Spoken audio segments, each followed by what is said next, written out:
l'hiver, l'été, la nuit, le jour, car cet amour est éternel, si grand et pourtant si réel, si grand et pourtant si réel. Toujours, toujours, je chanterai ton grand amour. Toujours, toujours, je chanterai ton grand amour.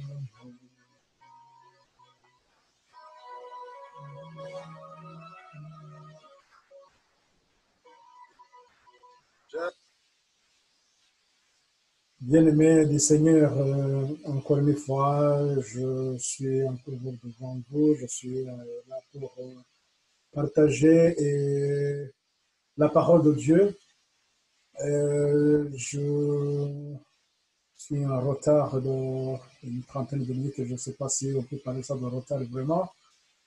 Et veuillez m'excuser, donc j'ai eu un contretemps puisque comme d'habitude, je faisais une seule étude dans l'avant-midi et une autre étude à partir de 15 heures.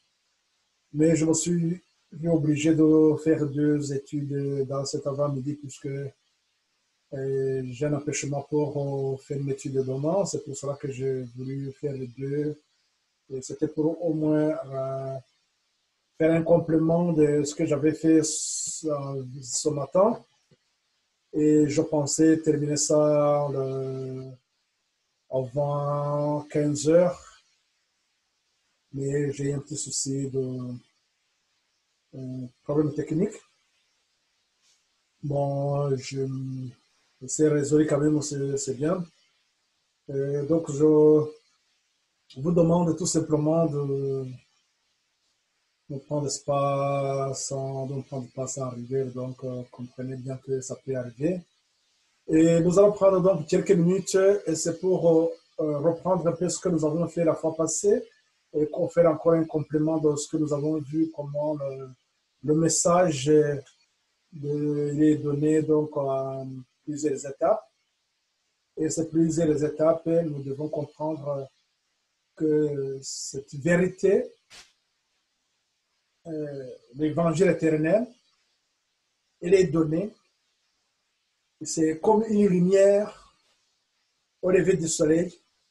La lumière grandit jusqu'à ce qu'à un moment donné, on voit vraiment la lumière en plein éclat. Et puis là, c'est l'éclat, on voit bien clairement, il n'y a pas de... on voit des choses de manière beaucoup plus claire. C'est comme ça aussi que les prophéties, Dieu nous éclaire. Et donc, je vous invite à prier pour que nous puissions comprendre réellement ce que Dieu nous propose dans ces derniers temps, afin que nous puissions rester dans la lumière.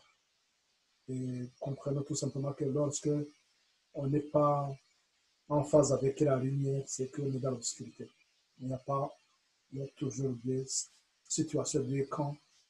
Soit on est dans la lumière, ou bien on est dans l'obscurité. C'est ça, nous devons prendre conscience de tout ça aussi. Prions d'abord avant de commencer, pour que le Seigneur nous assiste, pour que nous puissions tirer une bonne partie de cette leçon d'aujourd'hui.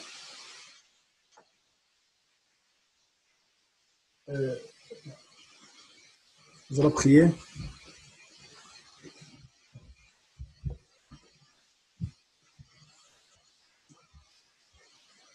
Grand Dieu, nous te bénissons, nous te louons.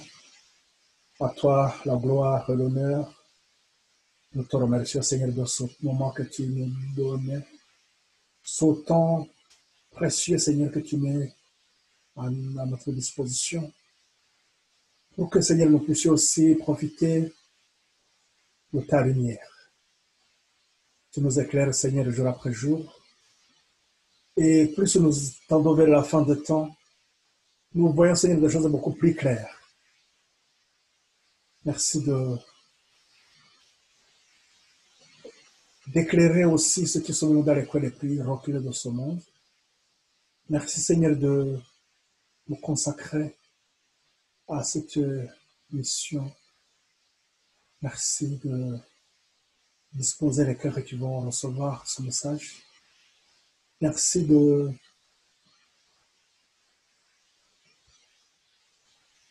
renforcer aussi, consolider dans les cœurs de ces âmes qui écoutent ton message, et même dans les coins les plus reculés de ce monde, de pouvoir eux aussi le transmettre à leur entourage. Que ta lumière luise. Au nom et pour la gloire de notre Seigneur Jésus-Christ, nous t'en prions. Amen.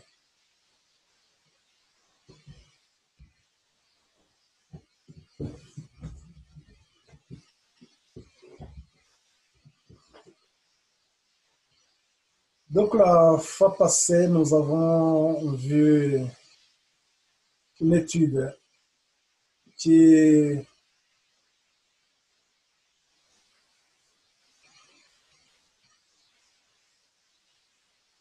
on parlait donc de prophéties.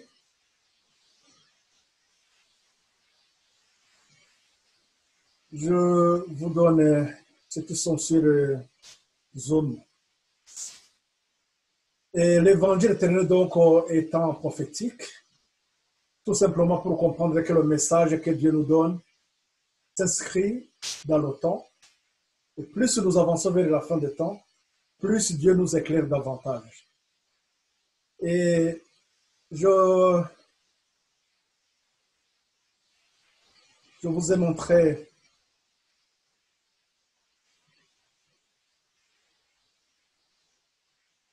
dès le départ que le Genèse 3.15 est donc dans une perspective prophétique, comme nous l'avons vu depuis, et que la lumière aussi, elle est progressive. Rappelons-nous ce que nous avons vu lorsque nous avons commencé donc au pouvoir, nous avons vu comment la première leçon a duré des siècles et des siècles.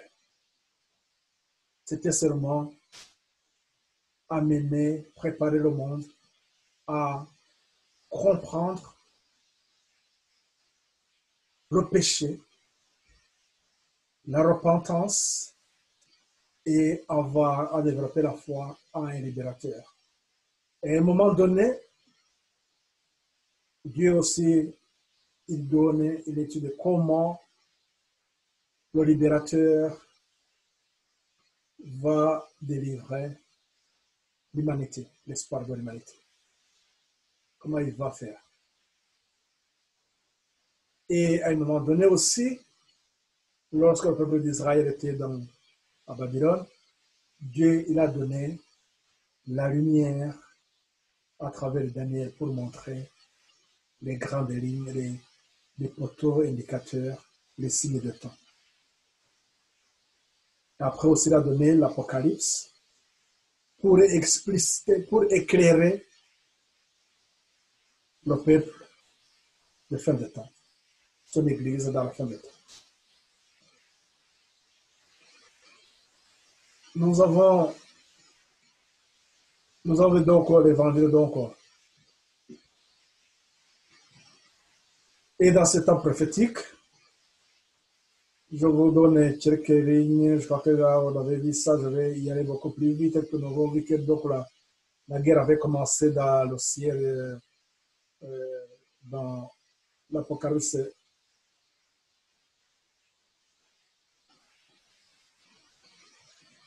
Non, il y a une erreur, c'est pas ce fichier que je voulais. Je suis désolé, donc, oui, mais c'est pas grave, on va y aller vite. Je vous donne. Non, c'est donc là, non, c'est l'Apocalypse 7-12, c'est 7-12, c'est pas 17-12. C'est pas l'Apocalypse, c'est 17-12, c'est 7-12. On parle que de 17-12, l'Apocalypse 17-12, c'est pas ça, c'est, je sais pas, une erreur que j'ai commis en copiant mon fichier. Désolé, donc c'est 17-12. L'Apocalypse 17:12, c'est autre chose. Ça nous donne tout simplement la fin de temps. La fin de temps.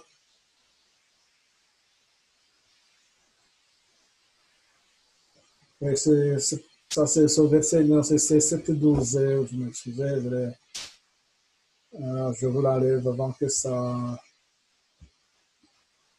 Je vous l'enlève d'abord avant que ça on se trompe. C'est 12, c'est 12, c'est 12 et 7.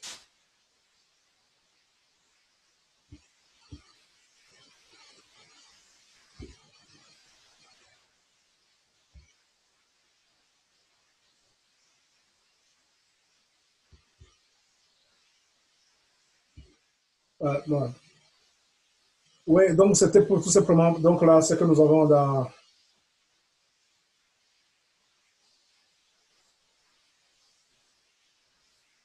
Donc, ce conflit qui commence donc dans Genèse 3:15, dans le jardin d'Éden.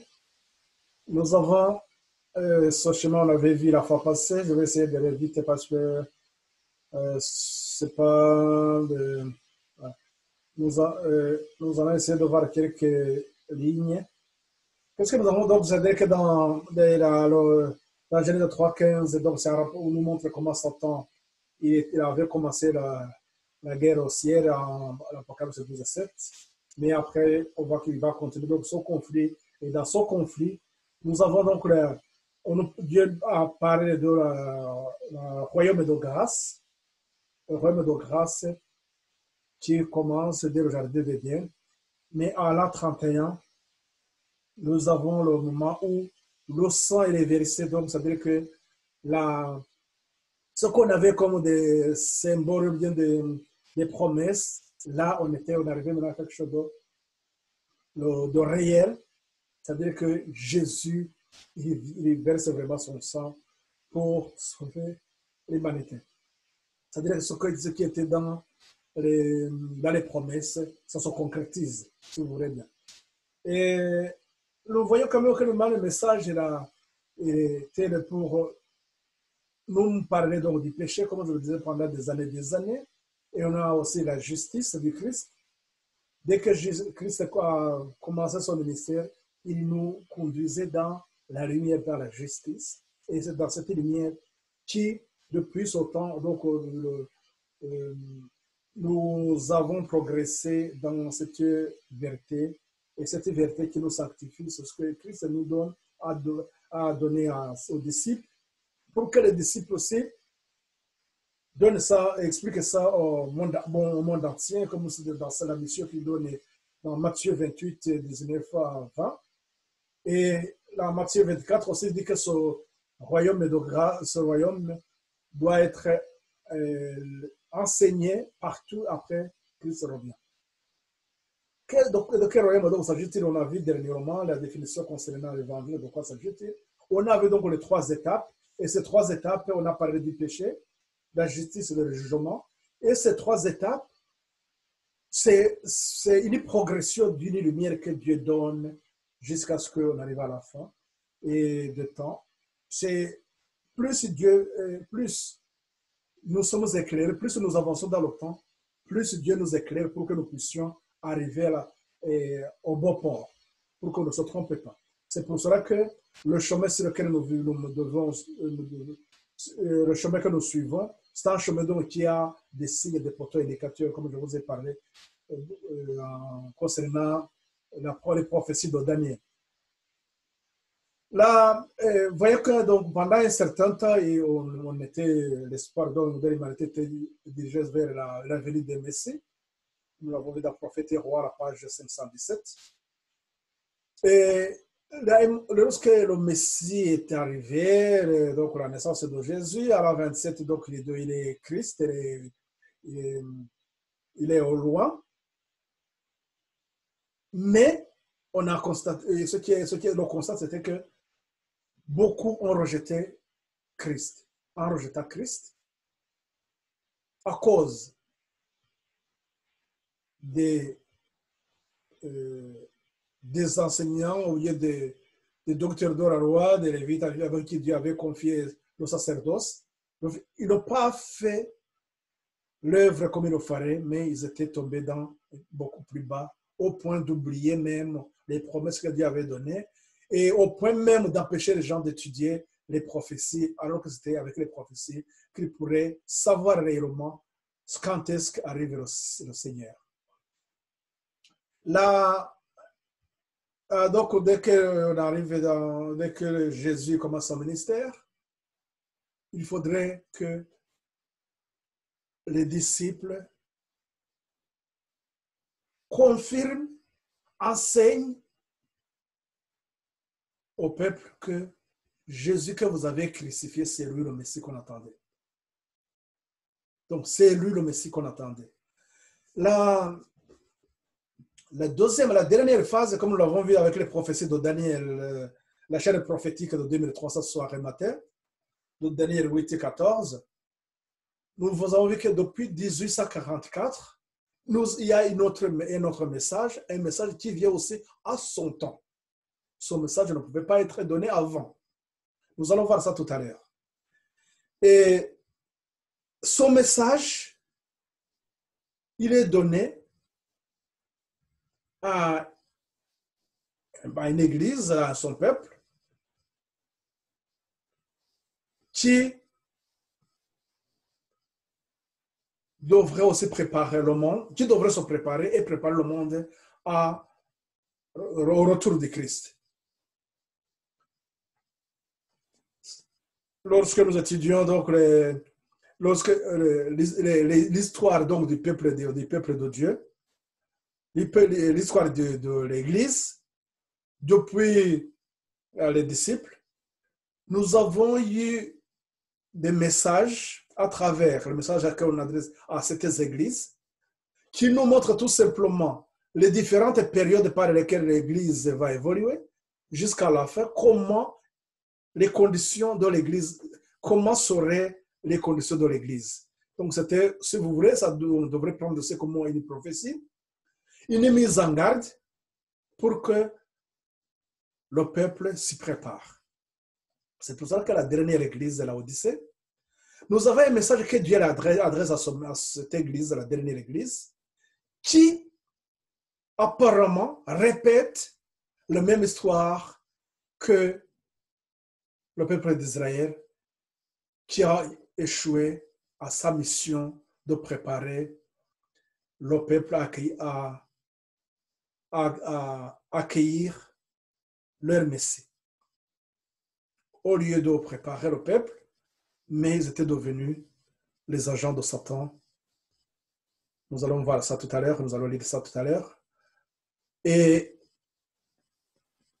ce message aussi qui vient à la fin des temps, qui est en rapport avec le jugement, c'est le message aussi qui est dans l'Apocalypse 14,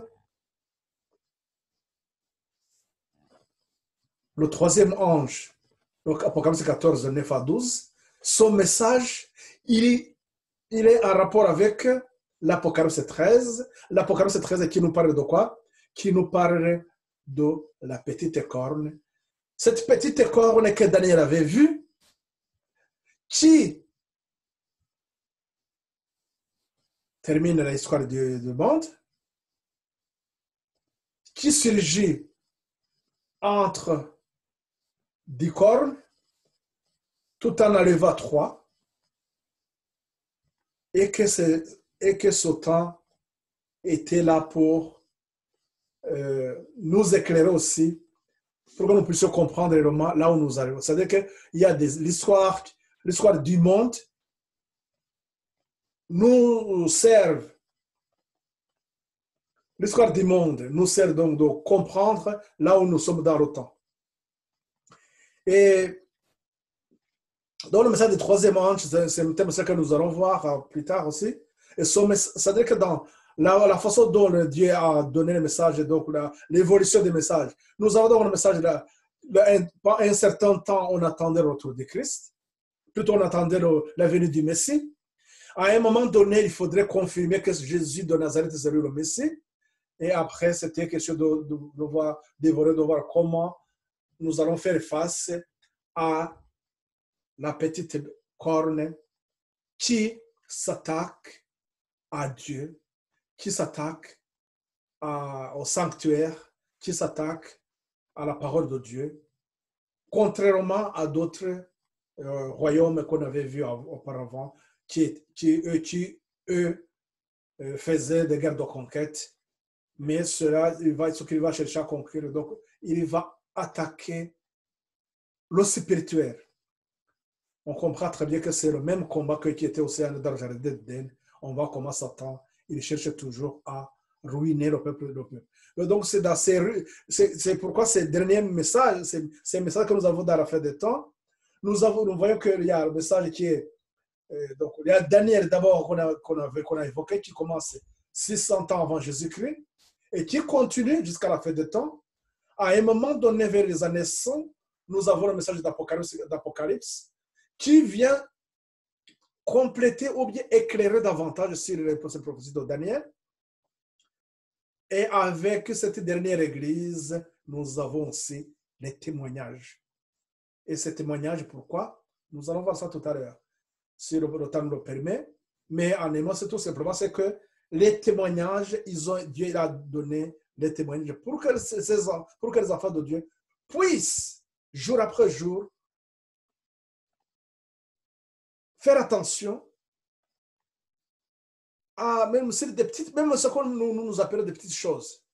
Toutes les ruses de Satan sont démasquées et c'est une façon de nous éclairer sur ce conflit sur lequel nous sommes engagés, sur lequel nous sommes engagés avec Christ, entre le bien et le mal. Donc, ce combat que Christ fait contre Satan, ce conflit, nous aussi nous sommes engagés et nous devons être du bon côté. Il faut qu'on sache vraiment où est-ce que nous nous trouvons. C'est un examen de conscience, de voir est-ce que nous sommes dans la lumière ou bien nous sommes dans les ténèbres. S'examiner, oui, mais il faut aussi savoir sur quoi on s'examine, mais à quelques mots, il faut comprendre tout simplement. Plus nous avançons dans le temps, plus Dieu donne la lumière, et lorsqu'on rejette une lumière, comprenons bien ça, lorsqu'on rejette une lumière, c'est lorsque, dans ce cas-là, on rejette le salut. Nous allons voir ça dans quelques minutes. On va voir dans la suite. Et qu'est-ce que nous comprenons ceci aussi? Je vous partage, ceux qui sont sur le Zoom, je vous partage ce document.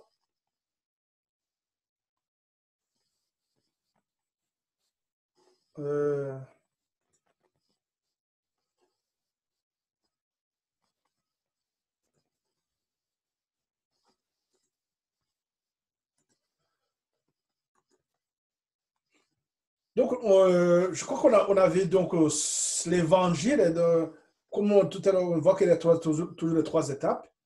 J'aimerais encore revenir sur la définition que nous avons vue ensemble.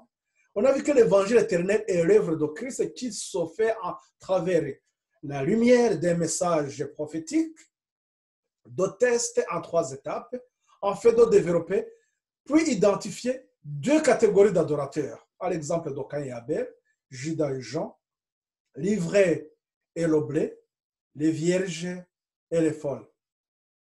Donc, c'est ça aussi la définition qui nous permet de comprendre réellement comment cette lumière. Donc, à chaque fois qu'il y a une lumière, ou bien à chaque fois qu'il y a un mouvement de réforme, un mouvement de réveil et réforme, c'est une lumière que Dieu donne lorsque on est tombé dans, lorsque l'Église ou bien le monde est dans l'obscurité. Dieu suscite un réveil et une réforme. Et cette lumière que Dieu suscite, il y a ceux qui acceptent et ceux qui vont refuser. Lorsque une lumière arrive, donc il va faire toujours deux catégories et qui se fait à travers trois étapes. Ceux qui acceptent le premier message qui appelle à la repentance, ceux qui acceptent ce message et eux aussi qui peuvent faire le message de la justice de Christ, c'est-à-dire entrer dans la voie de la sanctification, pour pouvoir développer le caractère. Et avec ça, on peut identifier deux catégories d'adorateurs. Nous avons donc l'exemple qui paraît beaucoup plus aussi, c'est cet exemple-là de Judas et Jean. Ils ont enseigné par Christ. Ils sont ensemble avec tout le monde. Ils sont enseignés. Mais à un moment donné, qu'est-ce qui va se passer? C'est que Judas, au lieu qu'il était il fait face à son caractère, mais il résiste au Saint-Esprit, il résiste au message que Christ lui donne. Alors que Jean, lui, il accepte le message et il lutte contre son caractère. Donc, d'où un changement chez Jean, mais c'est Judas, lui, au lieu de changer, mais il devient de plus en plus Robert, il résiste de plus en plus à l'œuvre du Saint-Esprit. Voilà comment on peut avoir toujours ces deux catégories.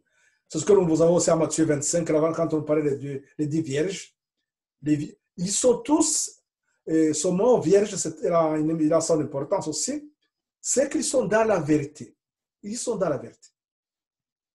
Si vous voulez, ils ne sont pas dans la première étape, non? Ils ont terminé d'abord la première étape, ils sont arrivés dans la deuxième étape, ils sont dans la vérité, et c'est dans cette vérité que les folles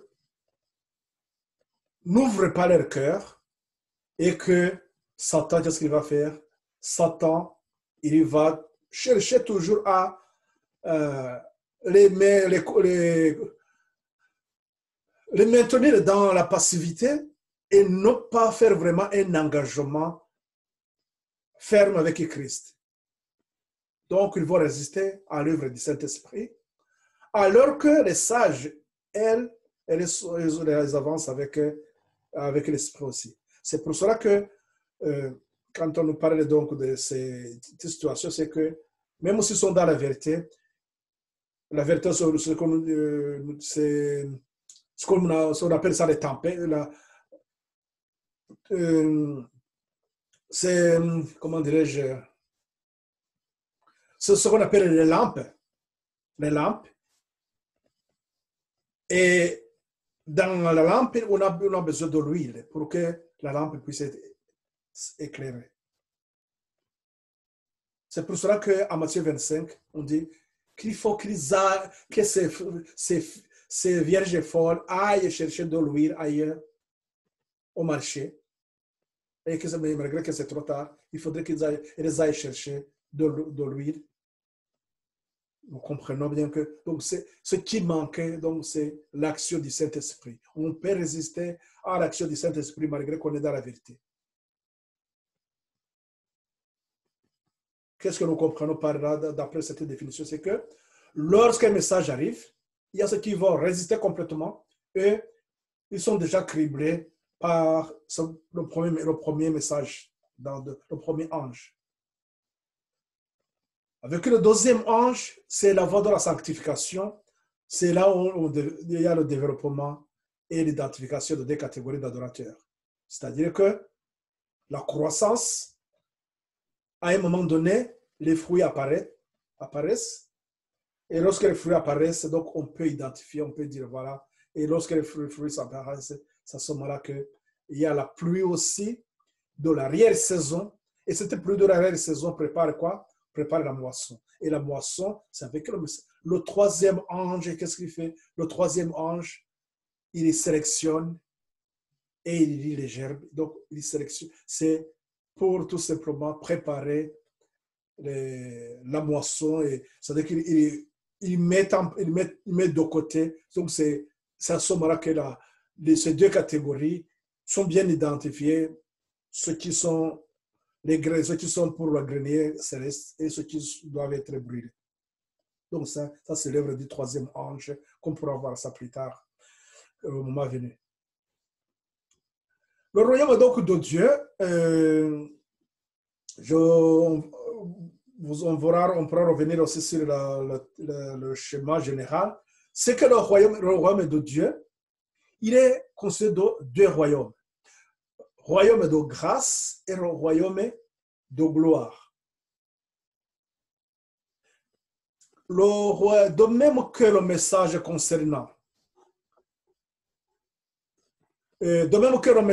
concernant la première venue du Christ,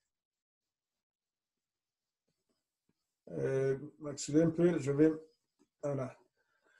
De même que le message concernant la première venue du Christ annonçait le royaume de sa grâce, le message relatif à son retour annonce le royaume de sa gloire. Ce second message, tout comme le premier, est fondé sur les prophéties. Les paroles de l'ange dites à Daniel relatives au dernier jour devaient être comprises au temps de la fin. Rappelons-nous ce que nous avons vu. Donc, Daniel 8, 17. L'ange demande à Daniel de fermer le livre parce que ce n'était pas de son temps de comprendre ce qui se passait. Ce qui allait se passer dans 1844. Non, ce n'était pas de son temps. C'est pour ça que Dieu dit, voilà, donc c'était pas, ça devrait, l'école, la compréhension, c'était à la fin des temps. À ce moment-là, beaucoup de gens l'étudieront, le livre donc de Daniel, étudieront le livre de Daniel, et leur science, leur connaissance en sera augmentée. Les impies agiront avec méchanceté, aucun d'eux n'aura la sagesse de comprendre, et les hommes intelligents seuls les comprendront. Daniel 12, 4 et le verset 10. C'est-à-dire que c'est ceux seulement, eux, qui pourront comprendre et ce qui se passe réellement dans le dernier temps. Le Sauveur a indiqué lui-même les signes de sa venue et il a dit, quand vous verrez ces choses arriver, sachez que le royaume de Dieu est proche.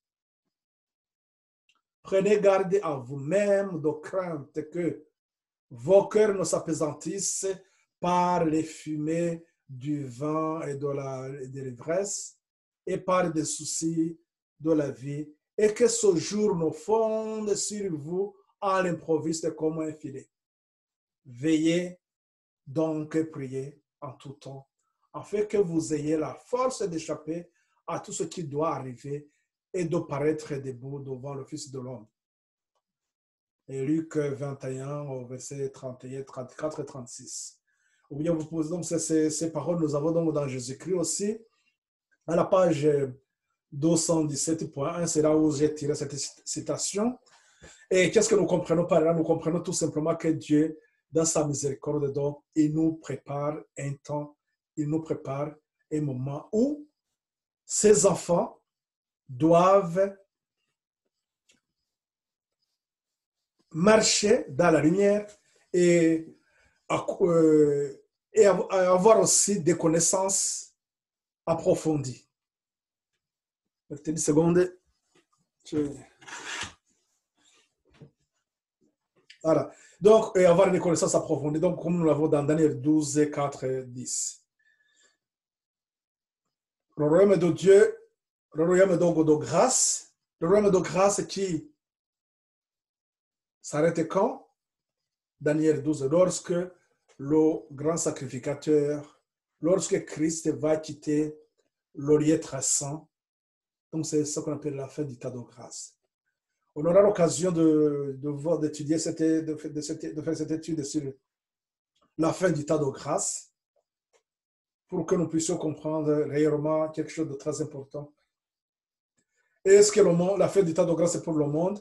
Est-ce que c'est le même temps de grâce pour le peuple de Dieu?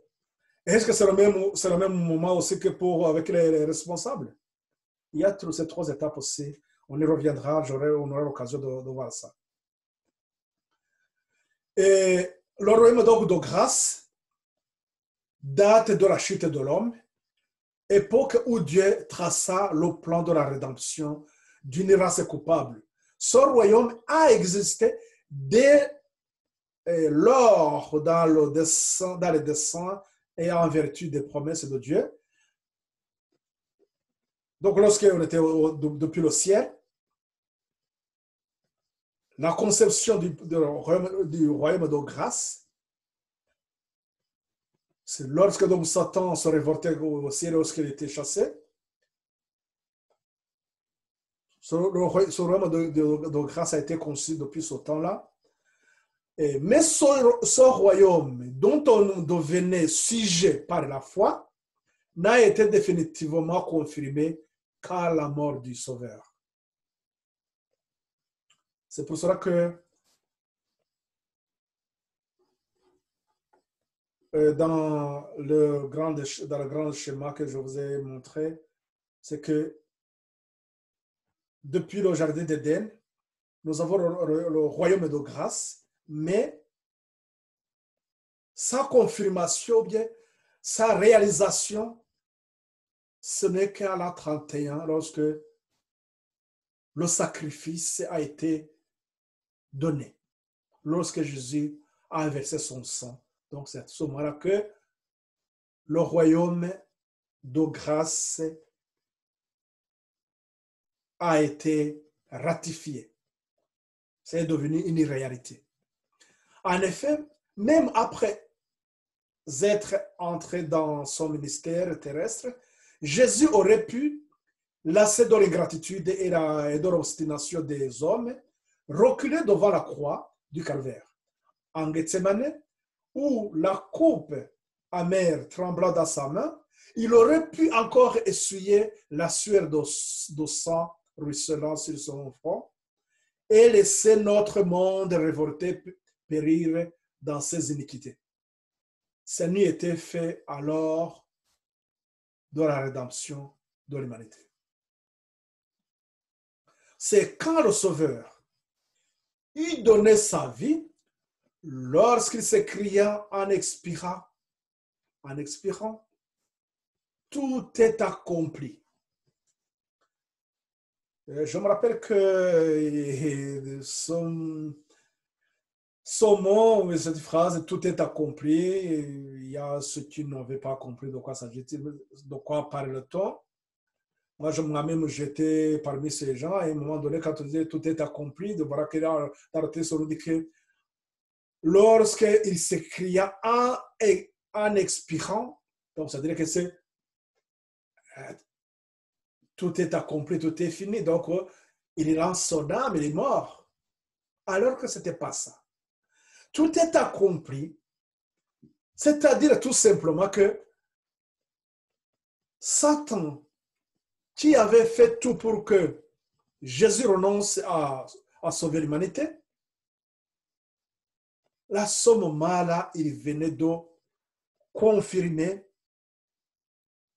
ou bien il venait de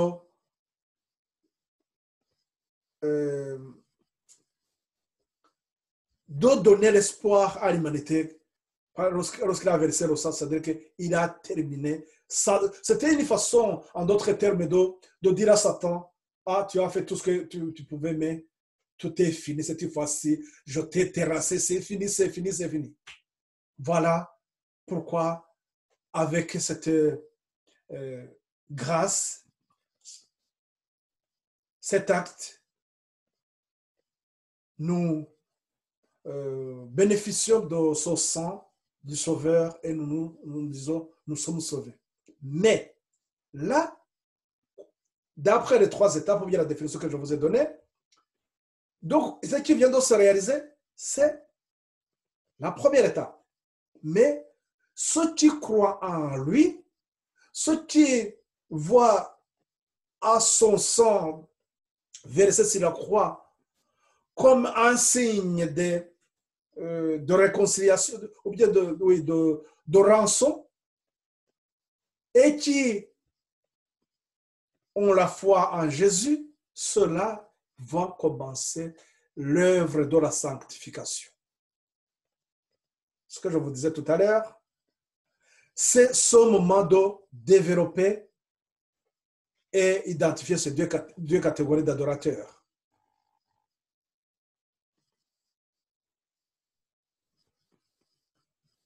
Comprenons bien l'évangile que nous enseignons.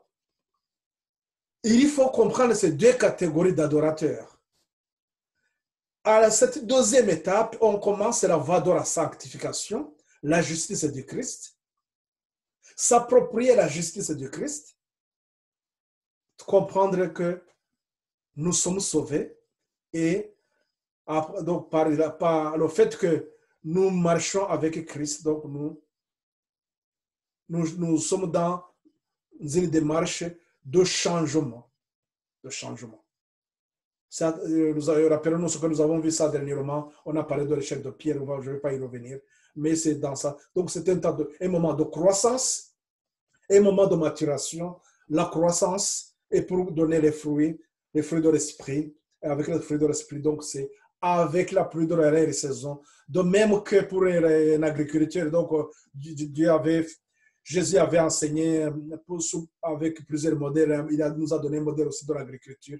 Donc, parler de la façon dont la plante, la croissance de la plante, à un moment donné, il va avoir les fruits, mais il faudrait qu'il y ait la pluie de la saison pour que ces fruits mûrissent et se préparent à la récolte. Donc, c'est cette étape qui est aussi cruciale pour nous. Non seulement la repentance, mais la foi, c'est pour saisir la grâce, saisir ce moment de privilégier, ce moment de communion avec le Seigneur pour ce changement auquel il nous appelle. C'est quand le Sauveur y donnait donc sa vie, lorsqu'il s'écria en expirant, tout est accompli, que le plan de la rédemption fut définitivement assuré. La promesse du salut faite au couple désobéissant de l'Éden fut ratifiée et le royaume de grâce qui jusqu'alors n'existait qu'en vérité de la promesse de Dieu était fondé.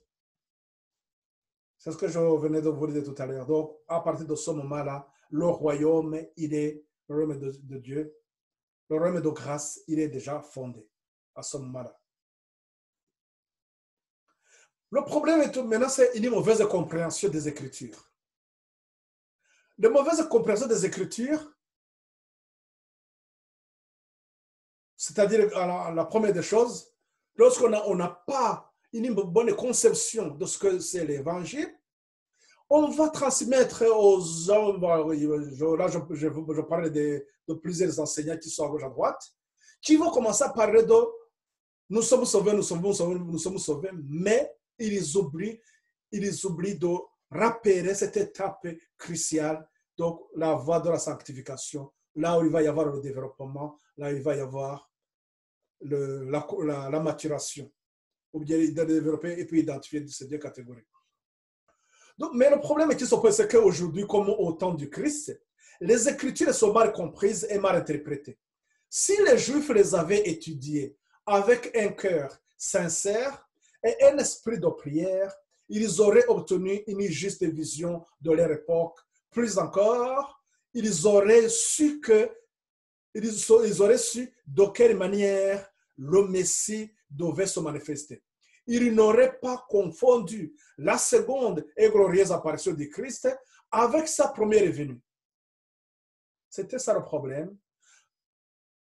Ils ont rejeté Christ. Ils voyaient ce monsieur-là qui, oh ben, on va créer ce pauvre-là, mais comment celui-là peut être vraiment le Messie? Malgré que les signes, c'était là, parler de tout. Mais le fait que dans leur conception, et c'est ce que même ils avaient enseigné aux autres, qu'ils attendent un Messie qui est un rejeton de David, donc quelqu'un qui est vaillant, qui va chasser les Romains, et on deviendra un royaume. Et nous allons, donc nous allons chasser ces Romains et nous deviendrons nous aussi une puissance. Mais il y avait la prophétie de Daniel, chapitre 2. Cette prophétie de Daniel 2 avait montré clairement que après l'empire de Babylone, il va y avoir les Mèdes et les Perses. Après les Mèdes et les Perses, il y aura l'empire grec. Après l'empire grec, il va y avoir l'empire romain. Après l'empire romain, cet empire romain va se diviser en 10 royaumes. C'était la réalité là. On ne parlait, il n'y a nulle part dans les Écritures, on n'évoquait jamais que le peuple d'Israël allait encore retrouver la souveraineté et devenir encore une puissance. Non. C'était pas dans... Mais, autre chose, c'est que s'ils avaient compris aussi le sanctuaire, ce que nous avons vu dans Exode 25, 8 et 9, donc tout ce que les rites qu'ils faisaient dans le sanctuaire, les moutons qu'ils sacrifiaient, ils auraient dû comprendre que Jésus aussi va mourir. Mais ils avaient mal interprété les Écritures. Ils possédaient le témoignage de Daniel, celui d'Ésaïe et d'autres prophètes, ainsi que les écrits de Moïse. Et voici que le Christ lui-même était au milieu d'eux. Malgré cela, il continuait à sonder les Écritures pour trouver des indications concernant sa venue. Par leur comportement à l'égard de Jésus, ils accomplissaient point par point ce que les prophéties avaient annoncé à leur sujet. Ils étaient à ce point aveugles qu'ils ne se rendaient pas compte de ce qu'ils faisaient. Ils ne se rendaient pas compte des sacrificateurs qui devraient diriger le peuple aussi dans la lumière, et même ils ne se rendaient pas compte de ce qu'ils faisaient. Et il y a une autre citation, c'est dans Jésus-Christ, là aussi, il disait que lorsque Jésus allait à Jérusalem à l'âge de 12 ans, il a vu le sacrificateur avec le mouton. Il dit, mais qu'est-ce que vous faites là? Un enfant de 12 ans qui lui pose la question. Il a dit que le sacrificateur n'a pas pu expliquer ce qu'il faisait, même lui-même ce qu'il faisait. Et voilà le problème, un des aveugles qui va conduire d'autres aveugles. Qu'est-ce qui va se passer? Vous connaissez vous-même.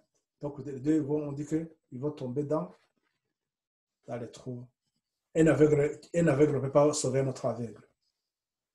Ce message, quand on parle d'aveugle, je pense que ça traverse aussi l'esprit de certains lorsqu'on nous parle de la dernière église. Mais on ne va pas laisser ça, on reviendra. Mais comprenons tout simplement ce qui se passe aussi dans ces derniers temps. Nous avons ce qu'on appelle les pseudo-docteurs qui égarent aussi les gens aujourd'hui. Nombreux sont ceux qui, de nos jours, donc en 1897, c'est à ce moment-là quand on parlait de nos jours, mais nous savons très bien que vers la fin des temps aussi, c'est devenu beaucoup plus grave. Nombreux sont ceux qui, de nos jours, en font autant parce qu'ils n'ont pas compris les messages décisifs des premiers, deuxième et troisième anges. Il en est qui entreprennent des recherches dans la Bible pour y découvrir des textes indiquant que ces messages n'interviendront que dans l'avenir. Ils arrivent à la conclusion que ces messages sont véridiques, mais ils ne les situent pas à la place convenable dans l'histoire prophétique. C'est pourquoi de telles personnes risquent d'égarer les gens pour ce qui concerne la chronologie de ces messages. Les messages des 3 anges d'Apocalypse 14,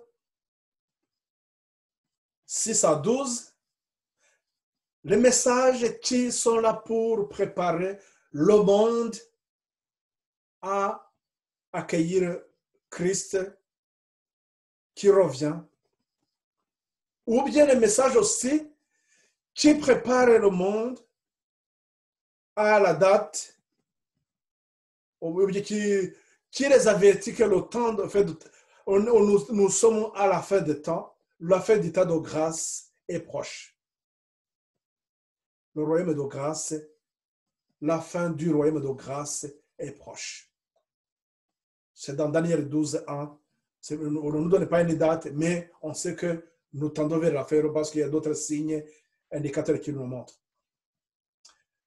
Ces messages, donc, des messages prophétiques, le message donc d'Apocalypse 14, ils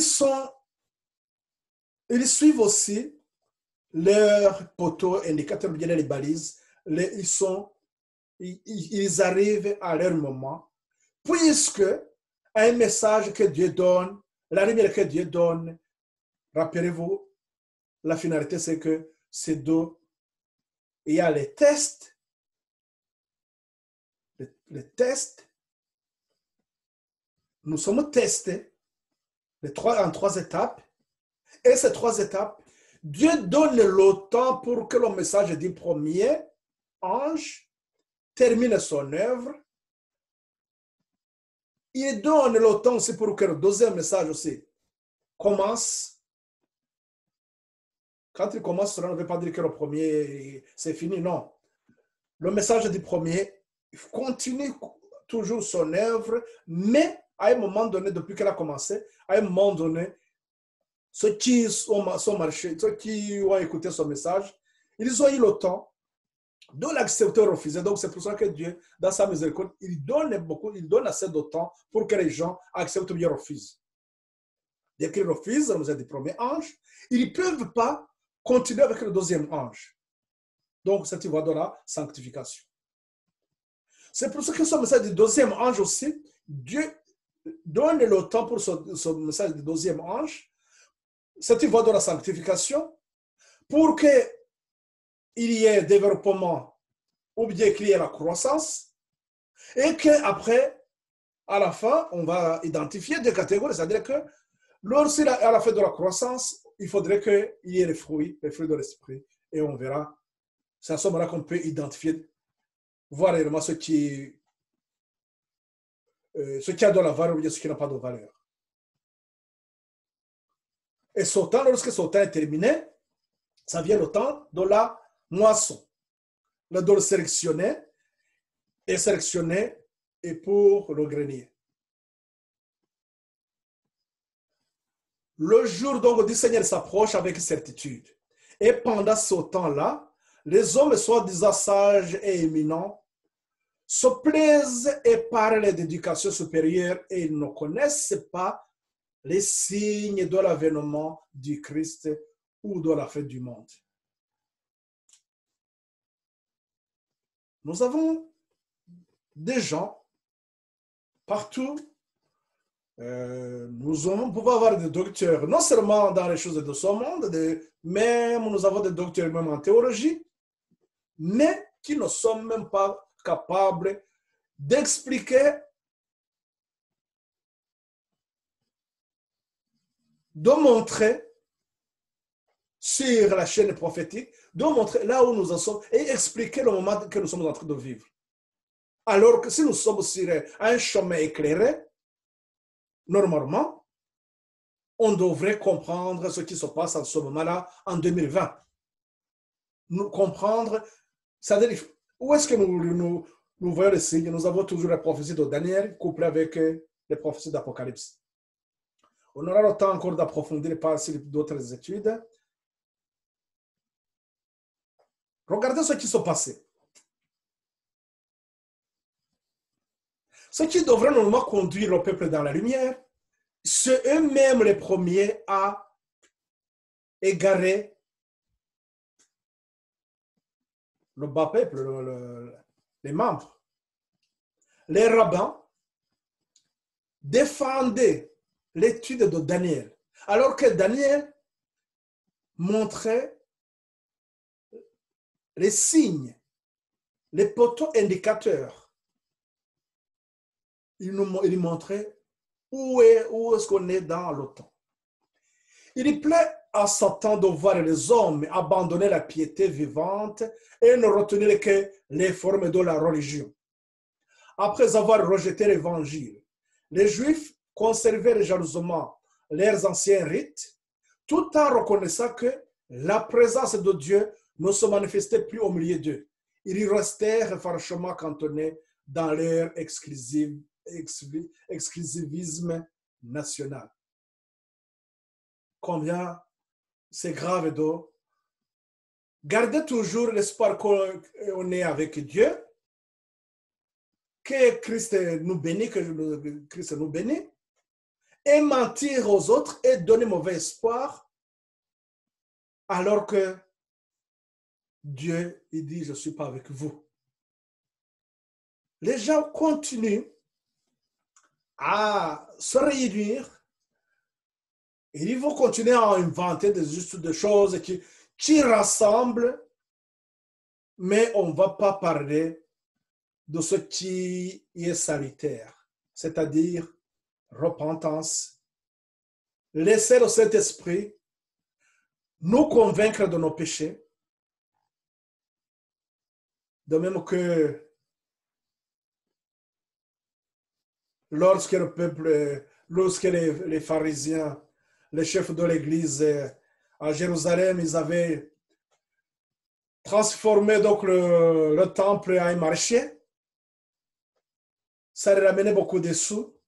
Ils ne pouvaient pas, ils ne cherchaient pas réellement à avoir, ils n'aimeraient pas mieux que tout ce qui les empêchait, ou bien qui montrait qu'ils sont en train de faire, ils sont en train d'égarer le peuple de Dieu, qu'ils sont dans l'obscurité. Ça les rendait furieux. Au lieu de montrer les péchés au peuple, on va dire non. Venez, venez, venez, venez. Mais l'important, ce qui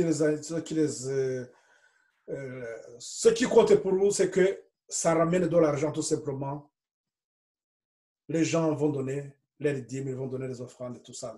Voilà. C'est devenu maintenant une business. Donc, ils restèrent farouchement cantonnés dans leur exclusivisme national. La prophétie de Daniel indiquait de façon si précise le temps de la venue du Messie et précisait si clairement sa mort qu'ils en défendaient l'étude et que les rabbins finirent même par prononcer l'anathème contre ce qui s'y adonnait. Dans son aveuglement et son impénitence, le peuple d'Israël est resté pendant 18 siècles indifférent aux offres gracieuses du salut et aux bienfaits de l'Évangile. À l'exemple effrayant et solennel des dangers que court celui qui rejette la lumière du ciel. Lorsqu'on rejette la lumière du ciel, voilà le danger, c'est le même. On court les mêmes conséquences. Le fait de rester indifférent aux offres gracieuses, la lumière que Dieu nous donne. Donc là, on court. Il y a ce danger, ces conséquences qui guettent. C'est avec étonnement, donc l'ignorance et l'indifférence à la venue du libérateur. Qu'est-ce que ça donne? C'est avec étonnement que les messagers célestes constatèrent l'indifférence du peuple appelé par Dieu à communiquer au monde la lumière de la vérité sainte. La nation juive avait été conservée comme une preuve du fait que le Christ devait naître de la sémence d'Abraham et de la lignée de David. Et voici qu'elle ne se rendait pas compte de l'imminente venue du Sauveur. Voilà. Malgré que c'était eux le peuple à qui Dieu avait donné son privilège, mais ils ne connaissaient même pas quand est-ce que, parce que, et voilà que ceux qui cherchaient même à étudier, ils empêchaient les gens d'étudier cette prophétie parce que ça pouvait gêner leurs entendements. Voilà. Et le sacrifice donc quotidien annoncé matin et soir dans le temple, l'agneau de Dieu. Chaque matin et soir, voilà que c'est quelque chose qu'on ne devrait pas oublier. Si réellement, lorsqu'on faisait le sacrifice, on comprenait de quoi s'agit-il, il devrait se dire, le sacrifice que nous sommes en train de faire, c'est pour dire que, il y a l'agneau de Dieu. Donc, le moment est venu avec les prophéties de Daniel, ils allaient dire, ce moment est venu. Mais malheureusement, ils n'ont pas su. Donc, c'est ce qui annonçait donc l'agneau de Dieu. Les sacrifices quotidiens annoncés, matin et soir dans le temple. Il annonçait l'agneau de Dieu. Même ici, cependant, aucun préparatif n'était fait pour le recevoir. Les prêtres et les docteurs ne comprenaient pas que le plus grand événement des âges était sur le point de se produire. Ils répétaient leurs vaines prières et accomplissaient les rites du culte pour être vus des hommes, mais à cause de leur soif de la richesse et d'honneur mondain, ils étaient peu préparés à recevoir la révélation du Messie. Même indifférence dans le pays d'Israël, où les cœurs égoïstes et profanes étaient étrangers à la joie dont tressaillait le ciel tout entier. Tout le peuple aussi, ils étaient dans cette...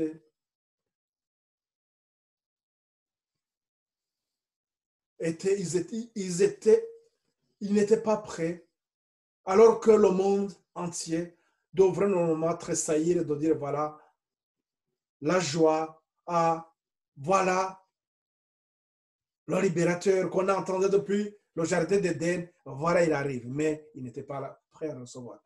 Quelques-uns seulement soupiraient après l'invisible. C'est à ceci qu'une ambassade céleste fut envoyée. On a vu que les anges sont partis voir les bergers pour leur révéler que l'enfant qui est né, que leur Messie est né.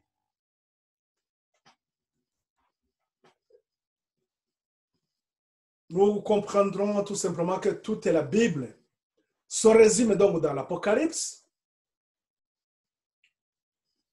Cela va nous permettre de comprendre donc le chemin que je vous ai donné, que tous les livres de la Bible se résument et s'achèvent dans l'Apocalypse, qui complète le livre de Daniel. Ce dernier, donc ce livre de Daniel, est une prophétie, l'autre, donc l'Apocalypse, est une révélation. Le livre qui fut scellé n'est pas l'Apocalypse, mais cette partie de la prophétie de Daniel qui se rapportait au dernier jour. Ce que nous avons vu, ce que je vous ai dit dans l'Apocalypse, plutôt dans Daniel 8 et 17, là où l'ange disait, demandait à Daniel de fermer son livre et sceller parce que ce n'est pas pour son temps. Donc c'est cette partie-là qui était scellée. L'ange donc donna, il ordonna à Daniel, toi Daniel, tiens secrète ces paroles et scelle le livre jusqu'à la fin des temps. Jusqu'au temps de la fin. C'est le Christ qui commandant à Jean d'écrire ce qu'il allait lui être révélé. Ce que tu vois, lui dit-il, écris-le dans un livre et envoie-le aux 7 églises, à Éphèse, à Smyrne, à Pergame, à Thyatire, à Sardes, à Philadelphie, à Laodicée. J'étais mort et voici je suis vivant au siècle des siècles. Écris donc ces choses que tu as vues et celles qui sont et celles qui doivent arriver après elles. Le mystère de cette étoile que tu as vu dans ma main droite et de 7 chandeliers d'or. Les 7 étoiles sont les anges de 7 églises et les 7 chandeliers sont les 7 églises. Qu'est-ce que j'essaie de vous faire comprendre ici, c'est que les messages donc que Dieu va donner, les conditions, comme je l'avais évoqué au début, les conditions dans lesquelles l'Église va passer au fil du temps, comment il va évoluer avec le temps, c'est cette partie-là qui demandait à ce que Dieu demande à Daniel plutôt à Jean, d'écrire pour que le peuple, pour que nous puissions, nous qui vivons dans ces derniers temps, nous puissions comprendre réellement comment cette lumière évolue et comment cette lumière aussi nous devons la transmettre dans le temps. Et c'est pourquoi les conditions de cette église, donc c'était aussi une prophétie qui allait s'accomplir avec le temps. Voilà que son message a été donné dans les années vers 100, alors que la fin, depuis les années 100, on avait la lumière de comment les choses vont se dérouler jusqu'à la fin du temps. Voilà, donc ici, je vais m'arrêter ici. Nous avons donc, pour comprendre l'autre schéma ou bien comprendre comment le message que Dieu adresse à son peuple, comment elle est.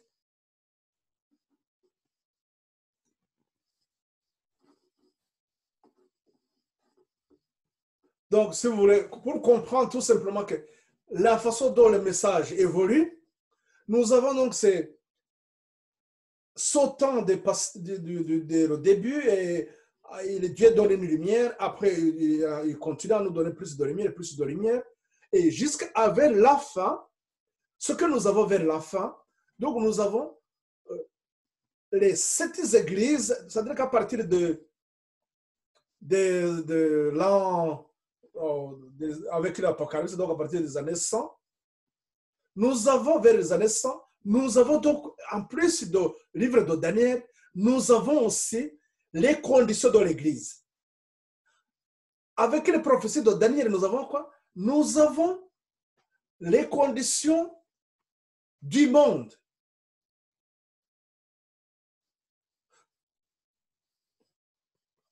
Suivons bien ce qui se passe. Nous avons donc deux choses que nous devons regarder lorsque nous avançons vers la fin du monde. Nous avons donc l'Église, comme l'Église elle est dans le conflit. Et dans ce conflit, nous avons vu que ce qui est du monde, le monde, comme nous avons dans Jean 5, 19, que ce monde, c'est Satan qui le dirige. Donc, la façon, les prophéties que Daniel avait eues,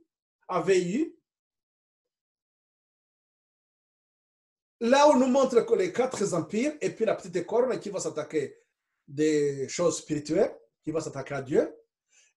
S'il va s'attaquer à Dieu, nous devons faire le parallèle avec ce que nous vivons aussi à l'Église. Donc, ça veut dire que nous devons suivre la prophétie, comment elle se déroule dans l'histoire du monde, et aussi voir l'histoire de l'Église, comment elle évolue. Nous avons donc une vision interne. Cette vision interne, c'est-à-dire la façon dont l'Église se comporte. Ça nous donne encore une lumière pour comprendre là où nous allons et pour pouvoir aussi prendre position, se dire, ah, voilà le message que Dieu a donné.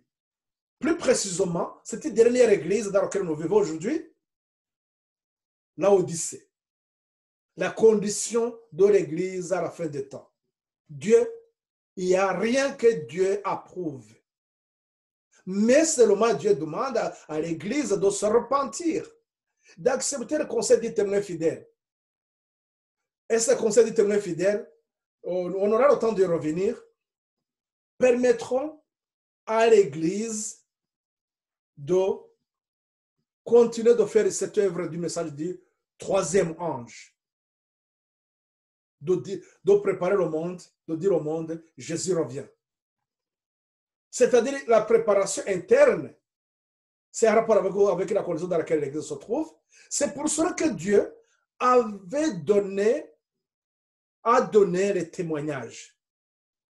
On va parler de ça maintenant. Témoignage volume donc 3, la page 42 au point 2. Il est dit tout simplement que les témoignages n'étaient pas normalement nécessaires. Ce n'était pas nécessaire. Si on avait suivi l'Église, si on avait étudié, si on s'était vraiment approprié la parole de Dieu, ce que nous avons dans la Bible, les témoignages n'étaient pas nécessaires. Mais le fait que nous ne sommes pas appropriés les paroles de Dieu, Dieu a suscité la Sainte Servante à travers et donne des réprimandes à travers les témoignages. Mais le problème, c'est que les gens ne sont pas prêts à écouter des réprimandes. Voilà le problème dans lequel nous vivons aujourd'hui. Nous devons comprendre que Dieu si nous voyons les choses s'accomplir parmi nous, mais ça a été dit, c'était une prophétie. L'Église, à la fin des temps, il n'y a rien que Dieu approuve. Comprenez donc ce message, ce tableau qui est là, que je vous ai donné, que je vais vous transmettre à travers la vidéo que je vais faire tout à l'heure. Comme ça, ceux qui sont sur Facebook, vous pourrez aussi voir ça. Donc, après, vous allez approfondir cette étude. Lorsqu'on aura notre occasion, on va y revenir. On va approfondir ces messages. Surtout la dernière partie sera ce qui nous pressera aujourd'hui aussi, c'est de comprendre donc le message qui a un rapport avec le jugement, ce qu'on appelle la vérité présente, puisque, comme je vous disais, que la lumière, plus nous avançons dans le temps, Dieu nous révèle un message. Son message, elle est salutaire. Son message est salutaire. Son message, donc, en rapport avec le jugement. Son message en rapport avec l'Apocalypse 13, qui parle du message du troisième ange. Donc, vous voyez l'Apocalypse 14, au verset 14, 9 à 12, qui nous parle donc du message du troisième ange. Et qui nous met en garde contre donc la petite corne. Donc là, on est maintenant dans la vision, dans la vision externe, donc ce qui se passe dans le monde. Dans le monde, qu'est-ce que nous regardons? Nous regardons la progression, la façon dont la petite corne évolue. Et cette prophétie, et cela nous permet de nous préparer en tant qu'Église. Vous verrez, lorsque nous aurons continué plus tard, vous verrez que Satan, il fait tout pour que les enfants de Dieu aussi dorment, qu'ils ne comprennent pas ce qui se passe dans le monde, qu'ils ne comprennent pas que leur ennemi, Satan et ses agents, ils font la même œuvre que ce qui s'est passé. Heureusement qu'il y aura toujours des âmes, même s'ils sont moins nombreux, mais il y aura des personnes qui vont toujours rester dans la lumière et qui vont faire cette œuvre, qui vont éclairer les autres dans la voie. Que le Seigneur nous aide à marcher humblement devant devant sa sainte face et que jour après jour, nous progressions. Surtout, nous sommes appelés à comprendre que vraiment, nous sommes à la fin des temps. La fin du temps de grâce, elle est proche, elle est proche, elle est proche. Saisissons ce temps. Ne soyons pas comme donc, le peuple d'Israël qui ont rejeté leur salut et que la destruction de Jérusalem, l'image de la destruction de ce monde, Matthieu 24, nous montre quels sont les dangers qui risquent de nous tomber dessus. Nous ne sommes pas donc dans l'obscurité. Que chacun prenne son temps et étudie la parole de Dieu et on pourra comprendre réellement là où nous allons jusqu'à la fin du temps. Que le Seigneur vous aide, que le Seigneur nous éclaire davantage. Honneur et pour la gloire de notre Seigneur Jésus-Christ, je prie pour vous et pour moi. Amen.